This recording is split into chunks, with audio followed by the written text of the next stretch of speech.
Are the angels in the markets? Of course. They're with you all the time. So when you're in the market and you've just eaten garlic, is it prohibited? No, because the other reason is missing, which is what? It's not a masjid. But what about if a person comes to the masjid for Salatul Duha? It's not a jama'ah, there's nobody there, it's just him alone. There's a illah missing, which is there's the humans, no one's there.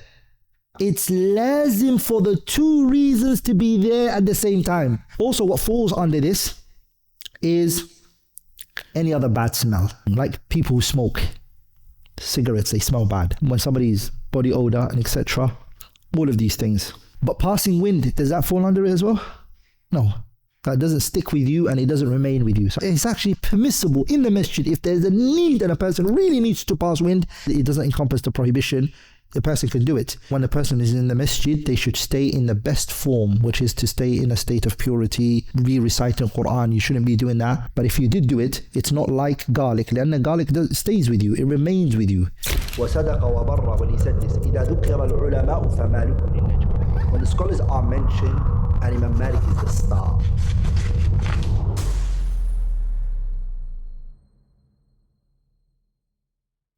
الحمد لله رب العالمين له الحمد الحسن والثناء الجميل وأشهد أن لا إله إلا الله وحده لا شريك له يقول الحق وهو يهدي السبيل وأشهد أن سيدنا ونبينا محمد صلى الله عليه وعلى آله وأصحابه والتابعين لهم بإحسان إلى يوم الدين أما بعد اللهم علمنا ما ينفعنا وزدنا علما ينفعنا ولا تجعل فيما علمتنا وبالا علينا رب اشرح لي صدري ويسر لي أمري واحلل عقدة من لساني يفقه قولي اللهم أرنا الحق حقا وارزقنا اتباعه وأرنا الباطل باطلا وارزقنا اجتنابه. In the sharh of the Muwatta of Imam Malik ibn Anas rahimahullah ta'ala, we are explaining the riwayah of Yahya ibn Yahya al-Laythi al-Masmudi rahimahullah ta'ala. شيخنا تفضل مشكورا مأجورا. بسم الله الرحمن الرحيم. الحمد لله رب العالمين والصلاة والسلام على أشرف الأنبياء والمرسلين نبينا محمد وعلى آله وصحبه أجمعين. اللهم اغفر لشيخنا ولوالديه ولمشايخه وللسامعين وللمسلمين أجمعين. باب النهي عن دخول المسجد بريح الثوم وتغطية الفم في الصلاة. The Shaykh rahimahullah ta'ala, Imam Malik ibn Anas rahimahullah ta'ala, he chaptered Babu, the chapter is An-Nahi, that it's prohibited, An-Nahyu an dukhul al-masjid, to enter the masjid, birih al-thum, with the smell of a what? Garlic. وَتَغْطِيَةُ الْفَمِ, and also covering the mouth. That it's prohibited to enter the masjid بريح الثوم, with the smell of garlic, وتغطية الفم, and also to conceal the mouth في الصلاة, in the prayer. So this is the chapter that we're going to be taking. It's the last chapter of يعني وقوت الصلاة. We're then going to enter the second chapter of the book, the second kitab of the book, which is Kitab al-Tahara inshallah ta'ala. All of this while the first 33 hadiths were all related to wuqut al-salah, the timing of the prayer. نعم. قال الإمام رحمه الله عن ابن شهاب عن سعيد بن المسيب أن رسول الله صلى الله عليه وسلم قال من أكل من هذه الشجرة فلا يقرب مساجدنا يؤذينا بريح الثوم. This hadith, Al-Imam Malik narrated from his teacher Muhammad ibn Shihab al-Zuhri. And we already taken who Muhammad ibn Shihab al-Zuhri is. He's min sigar al-tabi'in, from the young tabi'in. His teacher, who is min kibar al-tabi'in, from the senior tabi'in, is Sa'id ibn al-Musayyib. It can be said Sa'id ibn al-Musayyab and Sa'id ibn al-Musayyib. You can place a kasra or a fatha. Okay? Both is permissible. Even that though Nawawi mentions in his kitab Tahdhib al-Asma'i wal-Lughat. Al-Imam al-Nawawi mentions in his book Tahdhib al-Asma'i wal-Lughat that the common way of saying it is the fath. Okay. Nawawi, he says, بفتح الياء وكسرها والفتح هو الأفصح أما هو المشهور. To place a fatha on it and say Sa'id ibn al-Musayyab is more common. وحكي أنه كان يكرهه, and it was mentioned that he didn't like it when people would say Sa'id ibn al-Musayyab, that he wouldn't like that. And Imam Sa'id, he didn't like people saying that about him. But the madhab of Ahlul Medina, the people of Medina, they will call him by placing a kasra on it, by saying Sa'id ibn al-Musayyib. So that's what's common, inshallah ta'ala, amongst the people of Medina. Like Nawawi says that the fatha is more common. Anyways, both can be said, inshallah ta'ala. Sa'id ibn al-Musayyib, Sa'id ibn al-Musayyab, however way you want to say it, he said, Anna Rasulullah sallallahu alayhi wa sallam qala. And then this becomes a what? A mursal. A mursal is what? When a tabi'i attributes something to the Prophet sallallahu alayhi wa sallam. Okay?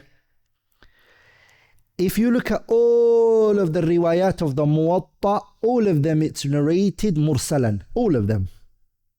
And all of the riwayat of the Muwatta, they, Ruwatul Muwatta, all of them narrated mursalan, except the riwayah of Rawh ibn Ubadata. Rawh ibn Ubadata, farawahu mawsulan, he narrated it connected.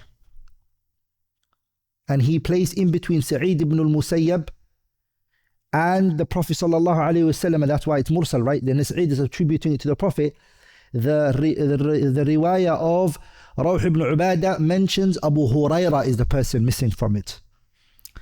So it's connected from that. Also, Al-Imam Muslim narrated the hadith.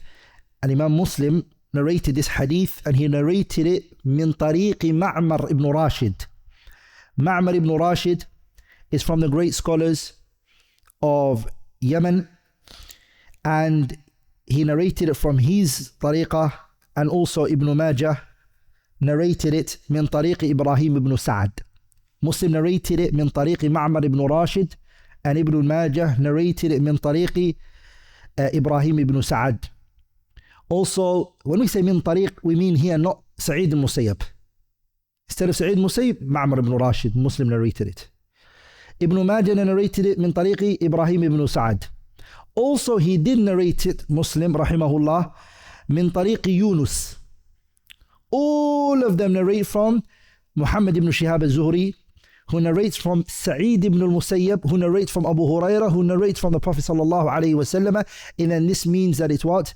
It's connected. The person who's missing from the narration is who? Abu Huraira. So we know that Abu Huraira is the person missing from two ways. The first way is, we looked at all of the riwayat of the Muwatta. When we look at all of them, we find that the one riwayah, only one riwayah of the Muwatta shows us that the companion who's missing from this chain is who? Abu Huraira. And we also we find out that the person who's missing from the chain is also Abu Huraira when we go to Ibn Majah, and also who? Al-Imam Muslim rahimahumullah. All of them, they bring it back to who? Abu Huraira. And that's why Imam al-Shafi'i used to take the marasil of Al-Imam Sa'id ibn Musayyab. Imam al-Shafi'i, he would take the marasil of who? Sa'id ibn Musayyab. Yani if Sa'id ibn Musayyab says, Qala Rasulullah, when he never met the Prophet, Shafi'i considered it to be what? Sahih. As you know, Shafi'i did not accept the marasil. The marasil to Shafi'i is munqati', it's disconnected. Not to who? Malik ibn Anas and Abu Hanifa don't believe it to be a problem. They use it. صح? واحتج مالك كذا النعمان, Iraqi says. Yeah. So Malik considers it to be a hujjah, and so does Abu Hanifa rahimahumullah. May Allah be pleased with them. Shafi'i came after them and said, the mursal is a type of disconnection, and if a hadith is disconnected, it's what? It's weak. But he accepts the riwayat of who? The marasil of who? Sa'id ibn Musayyab. And there are 5 conditions that Shafi'i mentions for any hadith which is mursal to be accepted. And the reason why he took the marasil of Sa'id al-Musayyib is because he said, when I looked at all of them, I find them all connected. I found out who was missing from it. So now we know who's connected from it. That's in terms of this hadith being authentic, inshaAllah ta'ala. And so it's sahih, there's no issue with that. Then the hadith says, Man akala min hadihi shajara. The hadith says, anyone who eats from this tree. The word hadihi is an ishara, right? Man akala, anyone who eats min hadihi shajara. Then it's as though the Prophet ﷺ is pointing towards what? A particular what? A particular tree, which was present in front of him sallallahu alayhi wa sallam haqiqatan, sah? The scholars, they say that the Ism Ishara, which is hadihi and hada, can be used for two things. The Ishara can be used for what? It can be for two things. One can be something which is hissiyun, something that's tangible right in front of you. Hadihi. It's used for it, sah? And sometimes the word hadihi is used for al-hudur al-dhihni. Al-hudur al-dhihni means something that's present in my head. And that's the majority of kutub al-mustalah, kutub al-ulum al-shar'iyah, Islamic books. Scholars mention that when the author is saying فَهَذِهِ نَظَمْتُهَا, فَهَذِهِ, which one is written first, the muqaddimah or the book? They say that if the author had written the muqaddimah first and he said فَهَذِهِ, the book hasn't even been written, so what's he pointing at? It's not hissi, is it? He's referring to the thoughts that are in his brain and his mind, صح? مثلا does he say ابن مالك قال محمد هو ابن مالك أحمد رب الله خير مالك مصليا على النبي المصطفى وآله المستكبرين الشرفا وأستعين الله في ألفية مقاصد النحو بها محوية تقرب الأقصى بلفظ موجزي وتبسط البذل بوعد منجزي وتقتضي رضا بغير سقط فائقة ألفية ابن معطي وهو بسبق حائز تفضيلا مستوجم الثنائي الجميل والله يقضي بهبات وافرة لي وله في درجات الآخرة الكلام وما يتألف منه. He doesn't say it. لكن other scholars say it. فهذه مقاصد مهمة توضح العراقي says that. فهذه مقاصد مهمة. يعني عراقي, did he author the Alfiya, the Muqaddimah first? If he did the Muqaddimah first, he wrote the introduction and then he was going into the book. فهذه is an ishara. What's he pointing at? There's nothing there. The book hasn't even been written yet. Some say no. He wrote, or he authored the book and then he wrote the Muqaddimah. So then the Fahadi is referring to the book that's written and that's there. But if he didn't, it's not wrong as well, and for him to use Fahadihi. Why? Because he's talking about what's in his mind. So when the Prophet here said, Man akala min hadihi shajara, is the Prophet actually pointing at a particular tree and says, whoever eats from this tree. And this is why, brothers, it is very important to focus on every word that the Messenger ﷺ says. It has an implication. Because if he says hadihi and he's referring to a particular tree, this becomes takhsis. He's referring to this particular tree only. And the rule is only going to be restricted to that. And it doesn't mean afterwards. Sah? I'm currently teaching a subject called Balagha in the AMAU Academy. I'm teaching a subject called what? Al-Balagha. And when I'm teaching Balagha, in there, Ilm al-Balagha deals with the usage of words, al-fadh. What was the reason why the mutakallim, the speaker, chose to use this Ism Ishara? Why did he choose to use it? Are we all together? إن المعارف سبعة فيها السهول أنا صالح ذا ملفة ابني يا رجل. The seven ma'arif, the seven things which are definite articles, right, in Arabic language. Ism Ishara is from them, right? It's not, right? Is it? No? Ism Ishara is from the ma'arif al-sab'ah, the seven things that make a thing definite, known. The apple or an apple, sah? If you say the apple, it's an apple that's known, sah? If you say an apple, it's an indefinite article. You don't know which apple I'm talking about, sah? Hadihi makes something known, what is being spoken about. Grammarians talk about it, that's it. Like in Balagha, what do? They go into the meaning of why did this person choose to say Hada and Hadihi. There's a story that was mentioned, I'm going off on a tangent, but bear with me. It's still regarding the word هذا and هذه Ism Ishara. It was at the time of Hisham ibn Abdul Malik. Hisham at this time, he's not the Muslim ruler. He's what? His father is the ruler, Abdul Malik ibn Marwan, I think. Bani Umayyah. So he doesn't have a security because he hasn't got a position yet. But he has a few people with him that are accompanying him. So what happens is, he goes to the Kaaba. Bani Umayyah was located in Sham, right? Because Bani Umayyah, they come from Muawiyah ibn Abi Sufyan, right? So Muawiyah was a governor originally from Sham, and then he became the Amir al-Mu'mineen once Hassan ibn Ali ibn Abi Talib handed him over the Khilafah, right? Handed it over to him and gave him bay'ah. So Hisham ibn Abdul Malik went to the Kaaba to do tawaf around the Kaaba. When he finished, he wanted to kiss the black stone.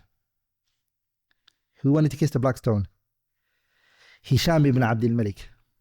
He tried to kiss the black stone. He struggled. He went from this direction. He couldn't. He went from the other direction. He couldn't.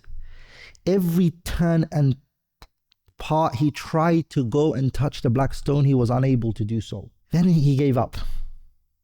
He sat somewhere with those who were with him. He sat in the tawaf of the Kaaba. As he's sitting there and he's doing tawaf around the Kaaba, he finished, he's sitting there, he gave up, he's exhausted, he's tired. A man walks في يعني صحن المطاف. He walks to the tawaf area, and as soon as he comes, everyone moves out of his way. Hisham's watching. Everyone moves out of his way. He just walks in and touches the black stone. So the people around him say, who's that person? Who is that? Who's that person? By the way, I mentioned this story because of the Ism Ishara Hadi. He says to him, they ask him, they say to Hisham, who's that person over there? Scholars or the historians, they say that he knew who it was, but he wanted to deny it because he felt if he had named the person, that the people who were with him are Bani Umayyah. The people of Sham are going to feel something towards that individual because that person is Ali ibn Hussein ibn Ali ibn Abi Talib, Zayn al-Abidin. And of course, you know the whole story of the tariq and the history. So Bani Umayyah have just now managed to get the Khilafah into their hands. It's sensitive if he praises Ali ibn Hussein, he denies him, says, I don't know who he is. Do you guys know who he is? He says. Right next to him is Farazdaq, Sha'ir al-Kabir, the big poet that was known. Farazdaq, you know him, right? Jarir and Farazdaq. They used to go back at each other. Farazdaq straight away recognizes that Hisham ibn Abdul Malik is trying to deny who? Zayn al-Abidin. So he says the following poetry. I didn't memorize it, so let me get it out. He uses a word that I want from it. Straight away, Farazdaq says the following words, and I'll explain what he says. He says, هذا الذي تعرفه البيض هذا الذي تعرف البطحاء وطأته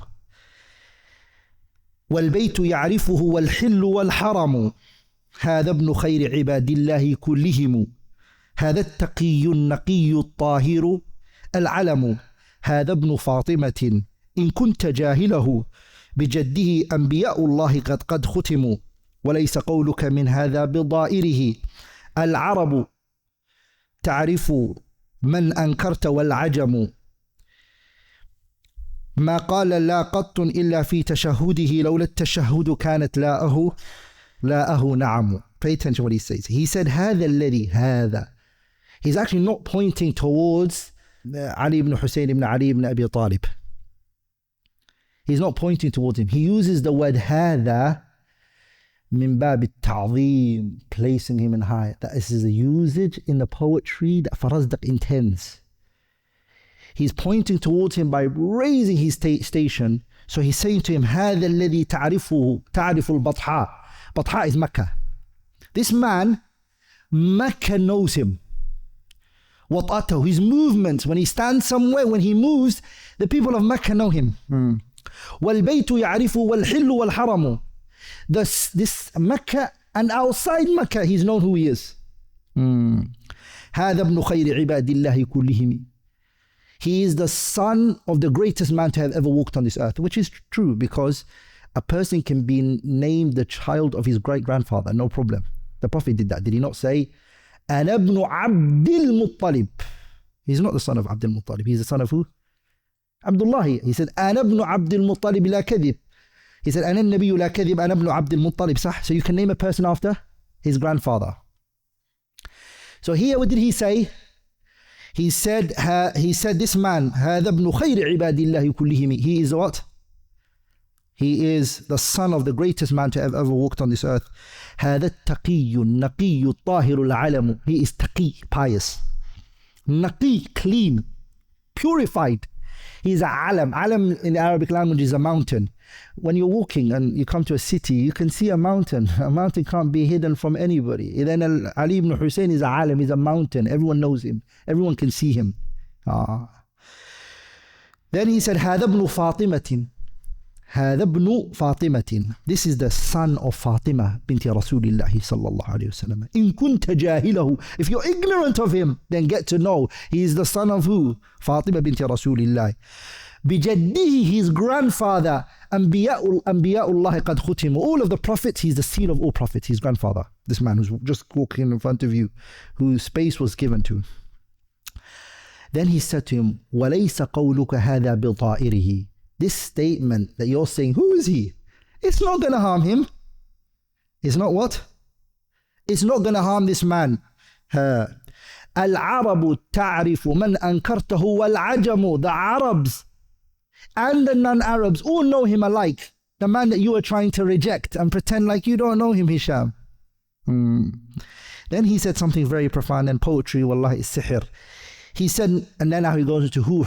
Ali ibn Hussein ibn Ali ibn Abi Talib. He said, ما قال لا قط. This man has never said no. The word no never came out of his mouth. It doesn't come out of his mouth. It's not in his vocabulary. ما قال لا قط إلا في تشهده. He only says when he said أشهد أن لا إله أشهد أن لا إله أو لا.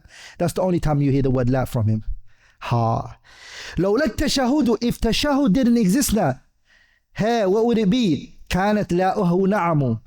All of his la would have been what? نعم. I mean, he's so generous. Anyone who comes to him and asks him for something, he doesn't know how to say no to them. He doesn't even use the word no. He only uses it when he has to do the tashahud and say ashadu an la ilaha illallah. So why am I mentioning this? Even though I digressed. Is that the Arabs use the Ism Ishara for many reasons. So there's a kitab, again, go to the Ma'rad or Kutub, buy it. It's called Mujazul Balagha. It's called what? Mujazul Balagha. It's written by Muhammad Al-Tahir ibn Ashur, the great scholar, who authored the kitab Al-Tahrir wa Tanwir. Muhammad Al-Tahir ibn Ashur has a kitab called Mujazul Balagha. It's a book you need to buy. Brothers, you have to read Balagha. Anyways, so I was just mentioning the word هذا and هذه. Sometimes it's used for.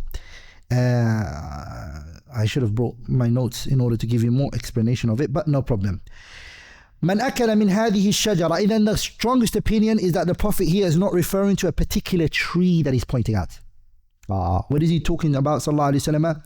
أن الإشارة للحضور الذهني. It's what is in the mind of him and his companions.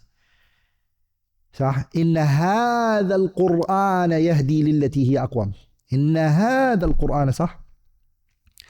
And you find the Ism Ishara, it's used for the Qur'an. Sometimes Ism Ishara lil Qareeb and sometimes Ism Ishara lil Ba'id is used.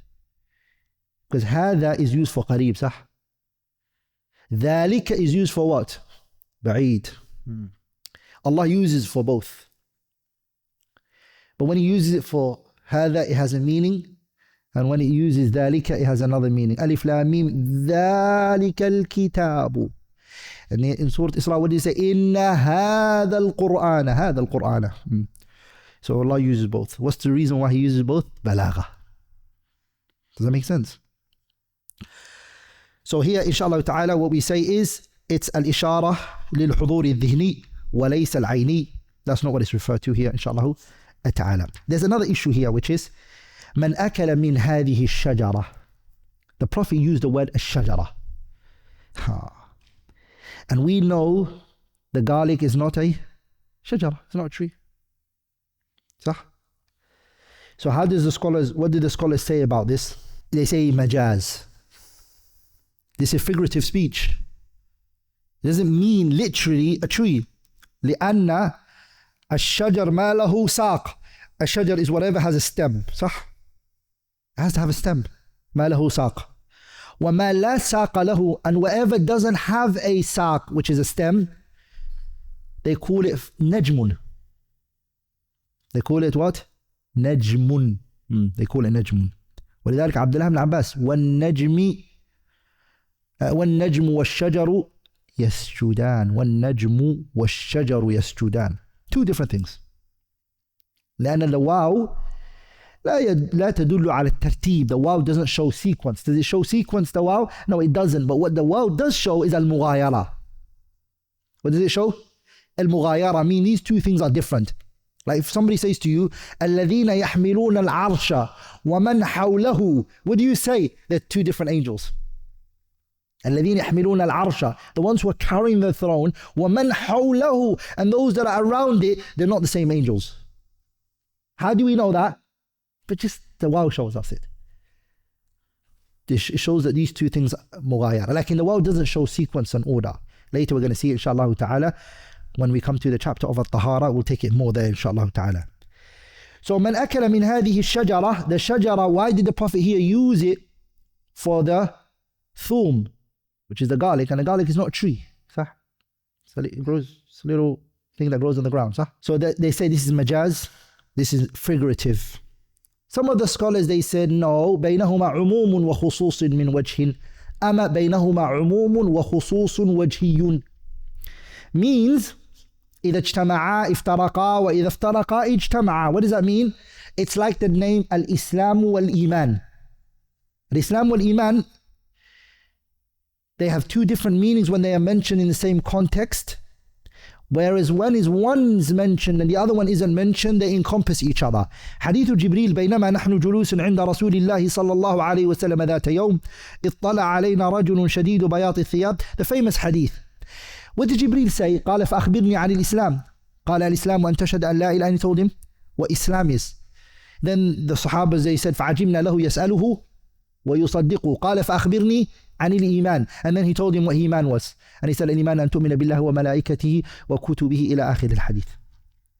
The Prophet separated between Islam and Iman by making Islam the outer and Iman the inner. But we find the hadith of Wafd Abdul Qais when they came to the Prophet, and then the Prophet said to them, أَتَدْرُونَ مَا الْإِيمَانِ, do you guys know what Iman is? And they said, Allahu wa Rasulu a'lam. The Prophet said, Al-Imanu an tashhad an la ilaha illallah wa anna Muhammadan Rasulullah wa tuqim as-salah wa tu'ti az-zakah. He mentioned what?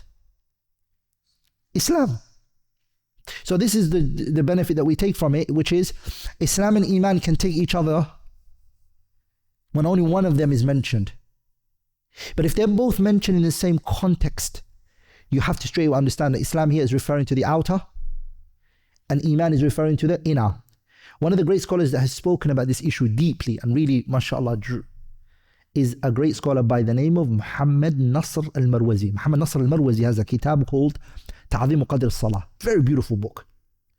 Him and another scholar at his time, Ibn Manda, who has a kitab al-Iman, they speak about these issues. And Shaykh al-Islam Taymiyyah has a kitab called Kitab al-Iman, and he also has another kitab called Kitab al-Iman al-Awsat, which is the Hadith of Jibreel. He explains it, Ibn Taymiyyah, rahimahullah. Even Ibn Rajab, in the sharh of the kitab Jam' Ulum al-Hikam, when he explains the Hadith of Jibreel, and also explains Hadith Bunya al-Islamu ala khamsin, the third Hadith in Arba'un al-Nawawiyah, he goes and explains Islam and Iman and the differences between them. So there are terms in the religion that you will find, such as Iman and Islam, Al-Faqir and Al-Miskin, terms like that. They're called بينهما عموم وخصوص. بينهما عموم وخصوص. Even grammar, let's just benefit as grammar. Ibn Malik, when he says كلامنا لفظ مفيد كاستقم واسم وفعل ثم حرف الكلم واحده كلمة والقول عم وكلمة بها كلام قد يؤم. What's the difference between كلام, كلم, كلمة and قول? كلام, كلم, كلمة and قول. He says, Ibn Malik, كلامنا لفظ مفيد كاستقم واسم وفعل ثم حرف الكلم. So كلام, كلم, second one. واحده كلمة, third one. والقول عم, fourth. So when the scholars talk about the difference between a kalam and a kalimun, they say بينهما عموم وخصوص. إذا اجتمعا افترقا وإذا افترقا اجتمعا. Basically, kalam is anything that meets 6 conditions. 6 conditions. If anything meets 6 conditions, the Arabs call this a kalam. It has to be لفظ مركب مفيد. It has to be a lafz. يعني ملفوظ, it has to be pronounced, I said. It has to be mufid, as Ibn Malik said, كلامنا لفظ مفيد كاستقم. In there's 2, which is what? مركب and qast. And it has to be مقصود لذاته. Ibn Malik mentions that in his تسهيل زيادة. And it also has to be بالوضع العربي. Abu Ishaq al-Shatibi mentioned that in his kitab المقاصد الشافية. How many do we have? 6, right? How many did I mention? اللفظ, المفيد, okay, مركب, القصد, مقصود لذاته, بالوضع العربي. Those 6. مقصود لذاته, Ibn Malik doesn't mention in his Alfiya, he mentions in his Tasheel. And the 6th one, he mentions it in his what? He mentions it, rahimahullah ta'ala. He doesn't mention it. Abu Ishaq al-Shatibi mentions it in the Sharh of Alfiya Ibn Malik, in his kitab Al-Maqasid al-Shafiyah. It's a 10-volume, it's the biggest explanation on Alfiya Ibn Malik. Biggest explanation. There is no big explanation than it. Why am I mentioning this? Is al-kalam and the kalimun بينهما عموم وخصوص. For example, when the Arabs say جاء زيد. جاء زيد, is that a kalam? Ha. Because it meets all the 6 conditions. But is it a kalimun? No. Why? Because a kalimun has to be 3 words. And جاء زيد is how many words? 2. So it's not a kalim. But what about if I say قد أفلح المؤمنون? قد أفلح المؤمنون. Is this a kalam? Yes. Because it meets all the 6 conditions. But it's also what? Kalimun. Because it's 3 words. قد أفلح المؤمنون. Does that make sense? So they can come together and sometimes be separate. So they say بينهما عموم وخصوص وجهي. أما بينهما عموم وخصوص من وجه. So these things you have to know as principles. You have to memorize it, write it down somewhere so that you can remember it, inshallah ta'ala. So that's why the Prophet used here من أكل من هذه الشجرة, when we know that the garlic is not a tree, it's a plant, صح? But it's majaz, it's metaphorical, inshallah ta'ala. Then the Prophet sallallahu alayhi wa sallam, what did he say after that? من أكل من هذه الشجرة فلا يقرب مساجدنا. فلا يقرب مساجدنا. مساجدنا, some of the riwayat it's not plural. Here it says masajidana. But it's also masjidana has come as well, and also other copies have come. So when the Prophet said, anyone who eats from this tree, again referring to the garlic, he says, فَلَا يَقْرَبْ, they should not come close to masajidana. Is the musalla in there? Masajid is the musalla, the little musalla that people pray in. That's not masjid. Is that in there? In the malls? When you go to the mall, there's a little musalla, right? It's not a masjid. Is it a masjid? It's a musalla, right? Can you go there with garlic? Based on the hadith, this qaid, this masajidana took out the musallayat. The musalla is not in here. Sah? It's not in here. And other places like your living room, if you pray salah there in the UK or Western countries where people may pray in their houses, because the hadith doesn't encompass this. It's not talking about this. Now what we want to understand is the Prophet here mentioned the reason why we are not allowed to come to the masjid with our garlic smell. Okay. Smell of garlic from our mouth. We're not allowed to come to the masjid. What is it? The reason is because the illah here is the illah. Illah is a reason.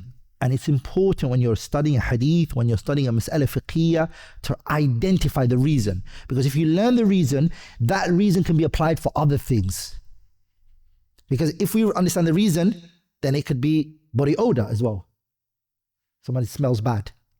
Or any other thing, can we then say those things also come in because of the umum al-illah? The reason that's here is also going to be here as well. Can we say that? First we have to identify the reason. The reason the Prophet mentioned is, he said, what did he say? Hey, Sheikh, what did he say? يؤذينا بريح الثوم. He said, يؤذينا, it harms us, بريح الثوم, the smell of the garlic, it harms. Even this is the illah, you underline it. Illah means reason. Why is there prohibition? Because of this reason. Why are we not allowed to consume alcohol? Because it intoxicates the mind. That's the reason. That's called a what? In fiqh, illah.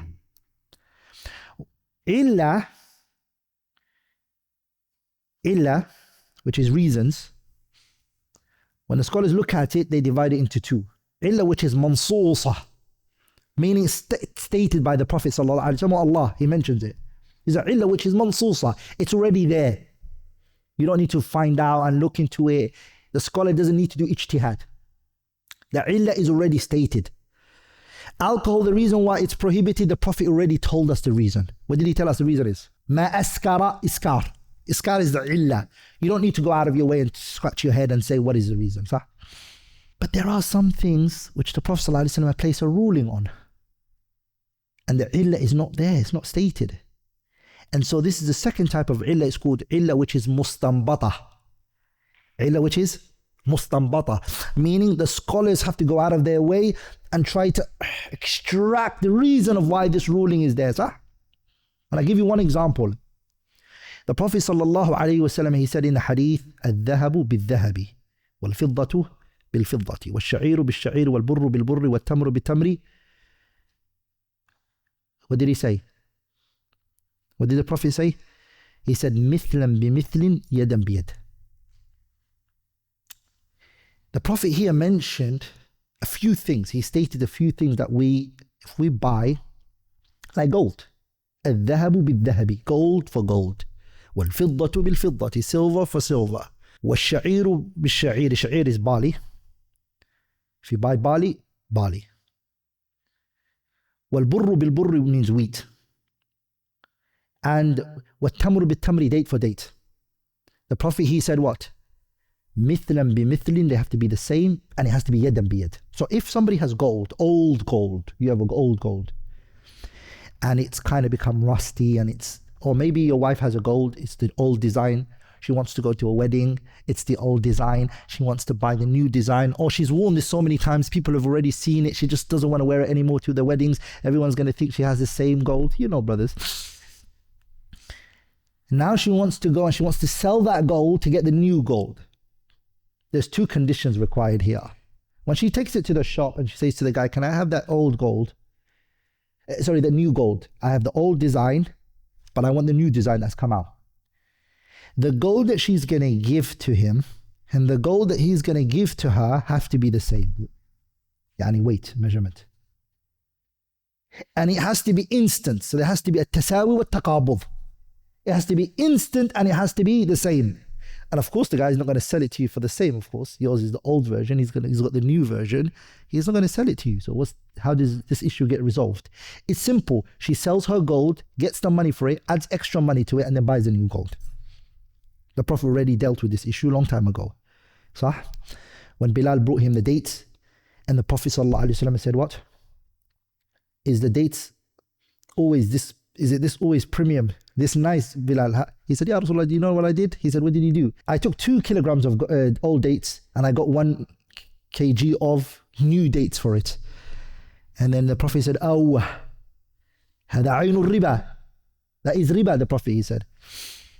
What you just did is riba. You took dates and you got it for a different measurement or different amount.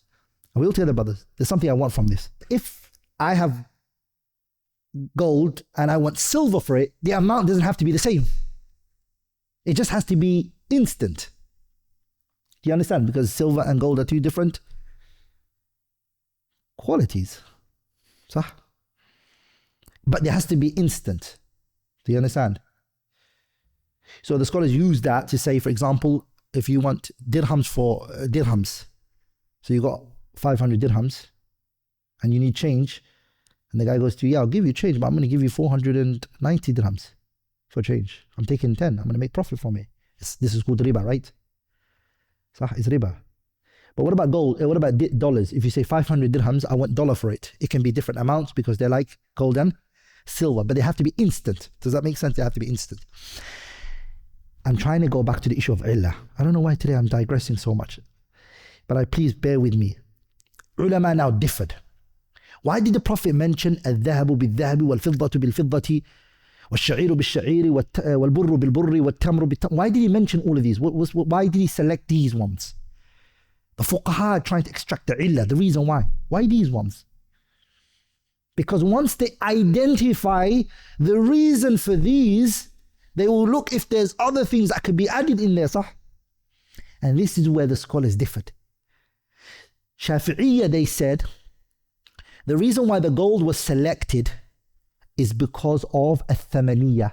It's because it's money. Does that make sense? The Hanabila and others, what did they say? No. It's al-waznu, scaling, weighing. So for Shafi'iyya, anything that has thamaniyya in it, they add it under there.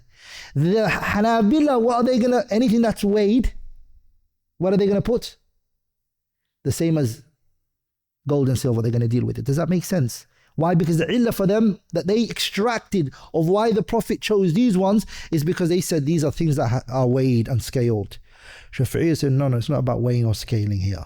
Here, the reason for this is al-thamaniyya. The food here is because it's eaten. Does that make sense? So based on the reason that this reason, because it's not being stated in the hadith, sah? So there's a process that the scholars go through, which is called Tankihul Manat, Takhrijul Manat, Tahqiqul Manat. This process of extracting the reason is where ijtihad lies. Does that make sense? This is where the entire chapter of ijtihad is about. وَلِذَلِكَ الظَّاهِرِيَّ, when they close the chapter of ijtihad, qiyas, and one of the 4 pillars of qiyas is what? Illah, right?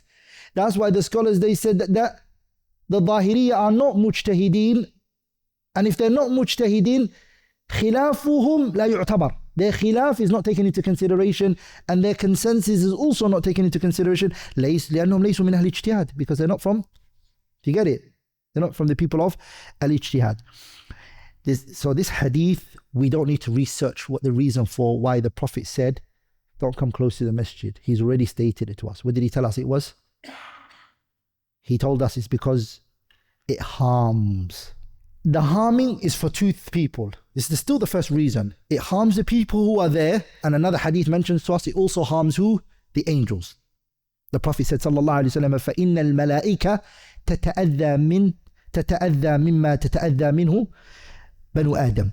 That the angels are also harmed by what the children of Adam are harmed by. So the first reason of why we can't have garlic is because it's harmful to the humans and also to what? To the angels. That's the first reason. The second reason is what? It's the house of Allah. It's the masjid. It's what? The masjid is a place where it should smell nice. It's a place where you should be presentable. صح? Because the hadith says فَلَا يَقْرَبْ مساجدنا فَلَا يَقْرَبْ مسجدنا. So this again is called إِلَّا مُرَكَّبَةً. إِلَّا مُرَكَّبَةً here means it's compounded of two reasons. Does that make sense? The reason in this hadith is compounded. What does it mean compounded? It's compounded of, number one, there has to be people who are harmed by it. And there also has to be angels which are harmed by it. Huh? Second reason that also has to be simultaneously there is that it also has to be in a masjid. Sahih, brothers. If one of them is found and the other one is not found, then you're not prohibited. Because it's a compounded illah. When the illah is murakkaba, it's lazim for the two reasons to be there at the same time. If one is there and the other one is not there, I'll give you an example. Are the angels in the markets? Of course. They're with you all the time. So when you're in the market and you've just eaten garlic, is it prohibited? No, because the other reason is missing, which is what? It's not a masjid. Are we all together, brothers? What about if you come to the masjid and also by the market, the people can find it harmful with you, but it's not a masjid because it's missing the other illah. Sah, brothers? But what about if a person comes to the masjid for Salatul Duha? It's not a jama'ah, there's nobody there, it's just him alone. They said because it doesn't fulfill the first, there's a illah missing, which is there's the humans, no one's there. Does that make sense? So we just took that from the hadith. Just one sentence that Nabiullah Muhammad said what?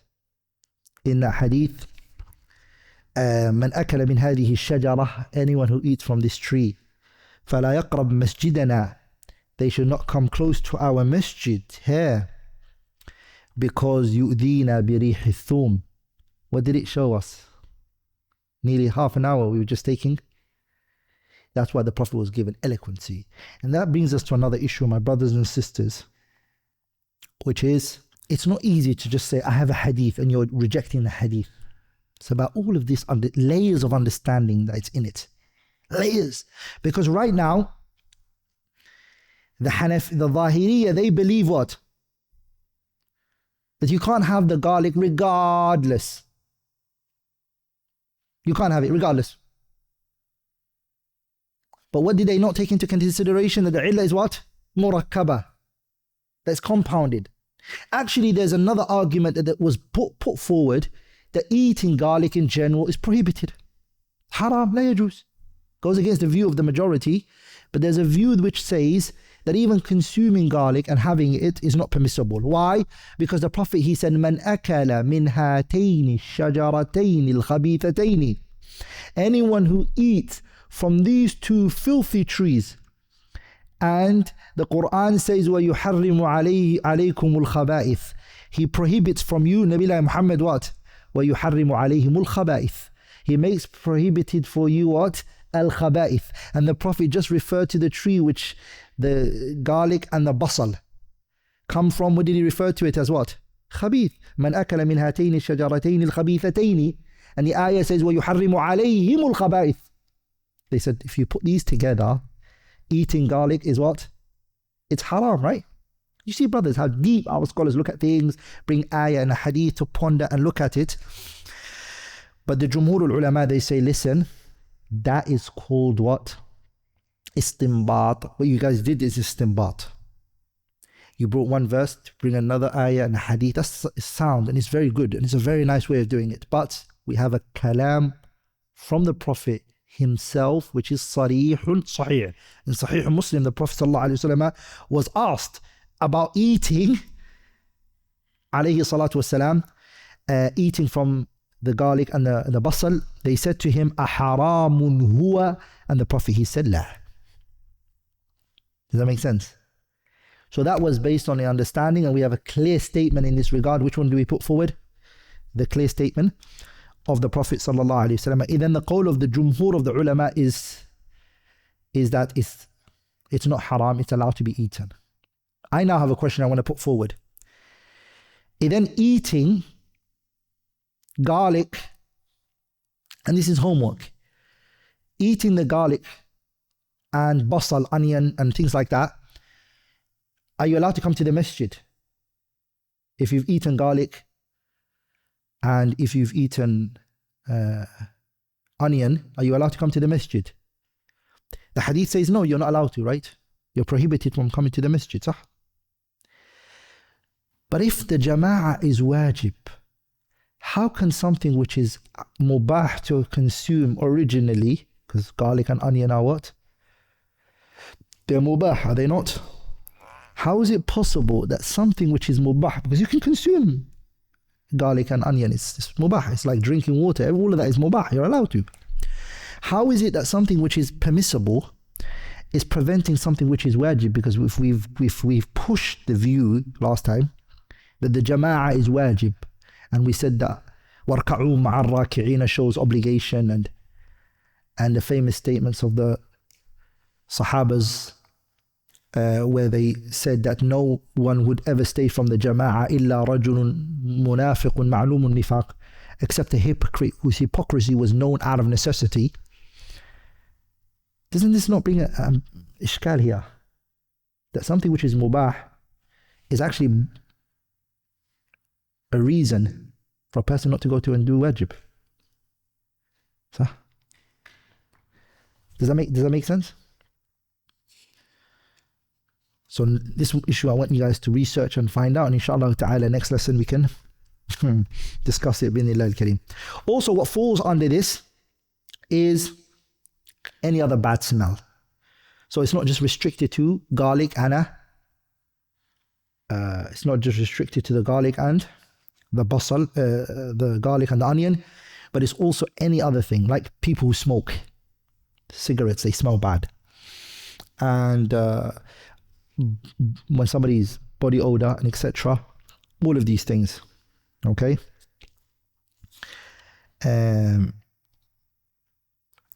But passing wind, does that fall under it as well? No, that doesn't stick with you and it doesn't remain with you, صح? Passing wind does not remain with you. ولذلك Abu Bakr ibn al-Arabi actually even said in the sharh of this hadith in Jami' al-Tirmidhi, he says, rahimahullah ta'ala, he's a kitab called عارضة الأحوذي, he says, فيه جواز إرسال ذلك للحاجة. He said it's actually permissible in the masjid if there's a need and a person really needs to pass wind. He said it doesn't encompass the prohibition. The person can do it. ومعلوم أن الأكمل أن يبقى الإنسان في المسجد طاهرا ذاكرا تاليا مصليا. But he says that when a person is in the masjid, they should stay in the best form, which is to stay in a state of purity. Of course, reciting Qur'an, you shouldn't be doing that in the masjid. But if you did do it, it's not like garlic. لأن garlic stays with you, it remains with you. Whereas wind, once it leaves you, it doesn't stick and remain with you. Now, next hadith. قال رحمه الله عن عبد الرحمن بن المجبر أنه كان يرى سالم بن عبد الله إذا رأى الإنسان يغطي فاه وهو يصلي جبذ الثوب عن فيه جبذا شديدا حتى ينزعه عن فيه. This hadith, Al-Imam Malik, he narrated it from Abdulrahman ibn al-Mujabbar. The reason why he was called Abdulrahman ibn al-Mujabbar, by the way, his name is Abdulrahman ibn Umar ibn al-Khattab. The reason why he was given this name, Al-Mujabbar, is his father died while he was in the stomach of his mother, in the womb of his mother. His father died. His auntie called him by the name of his father, Hafsa, radiyallahu ta'ala anha. Hafsa she's the sister of Abdulrahman ibn Umar ibn Khattab. Her name was Hafsa bint Umar ibn Khattab, صح? So she named her nephew, she named him what? By the name of his father. The reason why she did that is she said it, لعل الله يجبره. Allah tabarak wa ta'ala يعني يعوضه عن فقد أبيه. that this may be a solace for him. Inshallah ta'ala, Allah will replace his father for him. Does that make sense? So that's where the word al-mujabbar it comes from. And others, they said, لِأَنَّهُ سَقَطَ.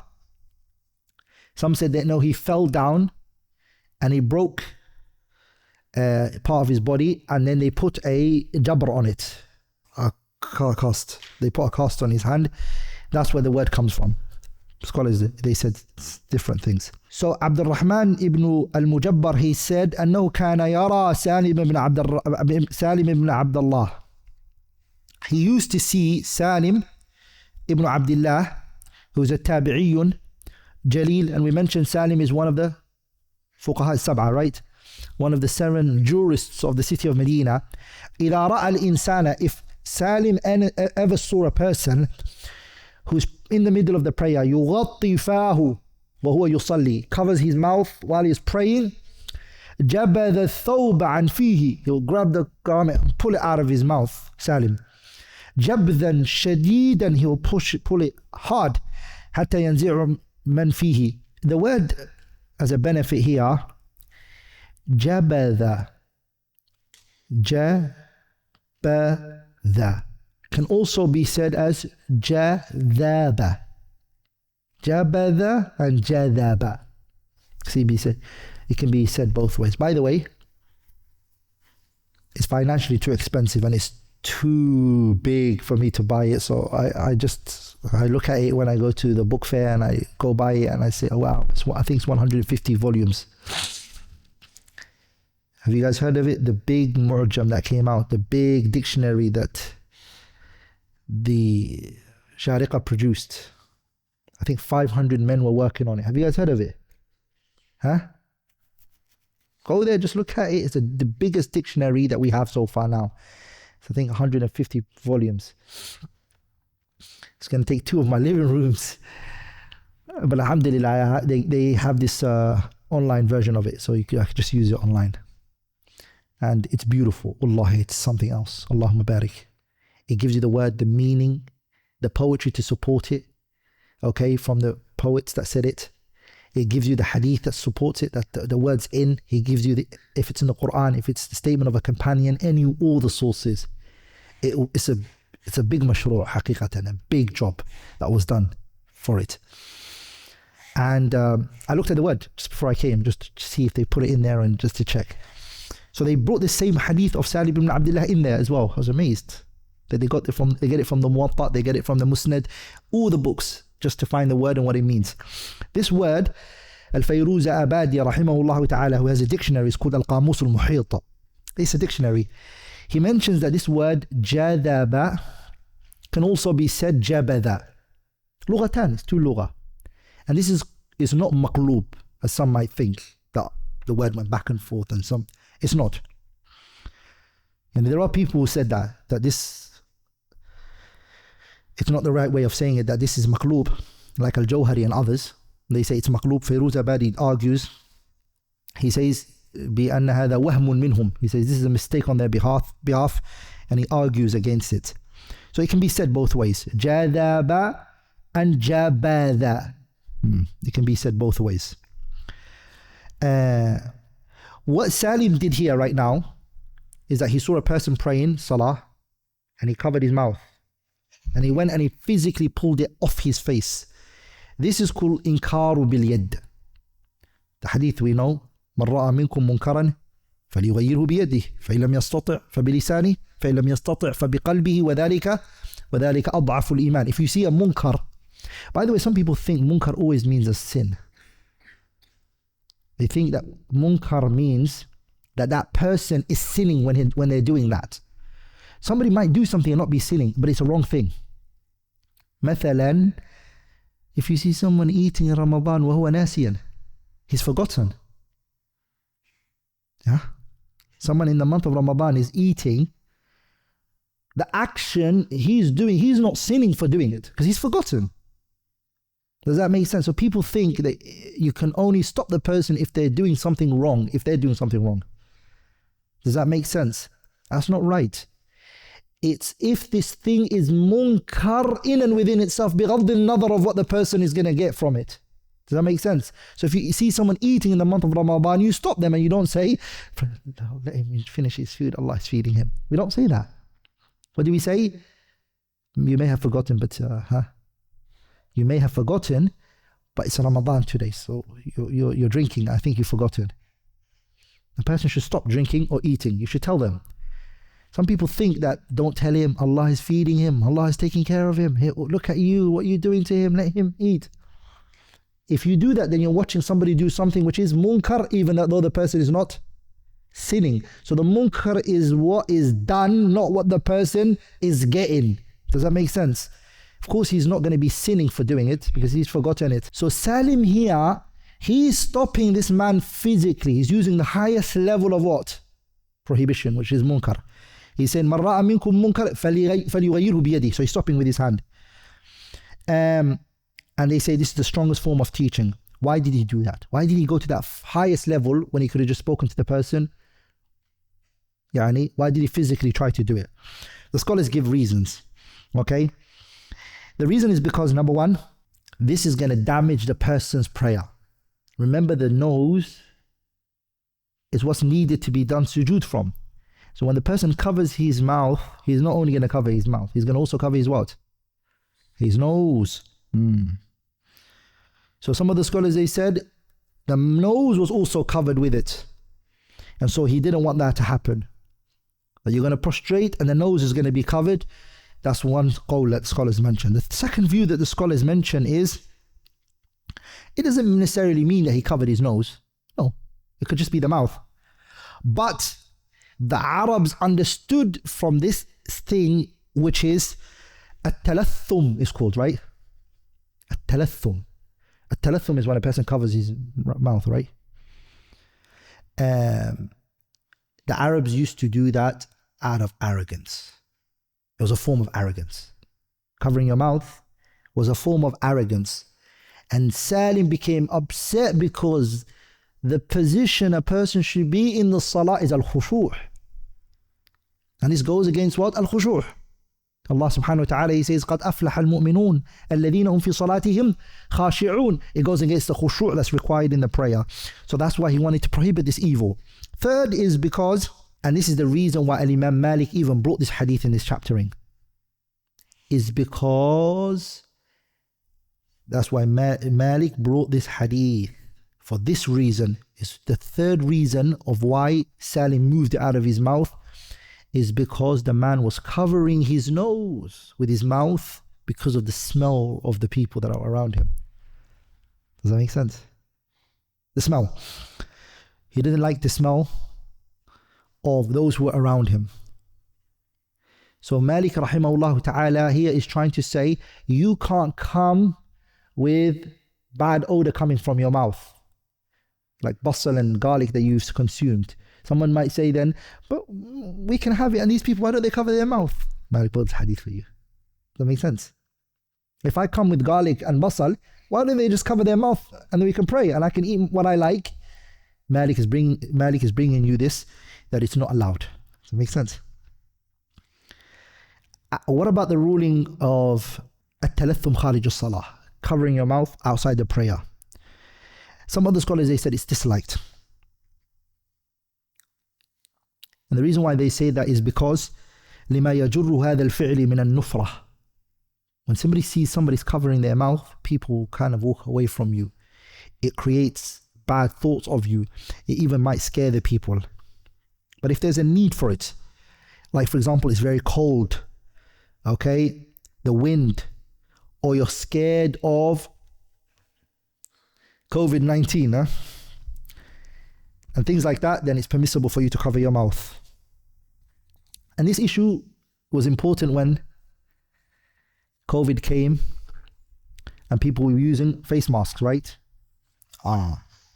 So when things like that happen, it's permissible for, if there's a fear that somebody might give you a sickness or illness, and then in this situation, it's what?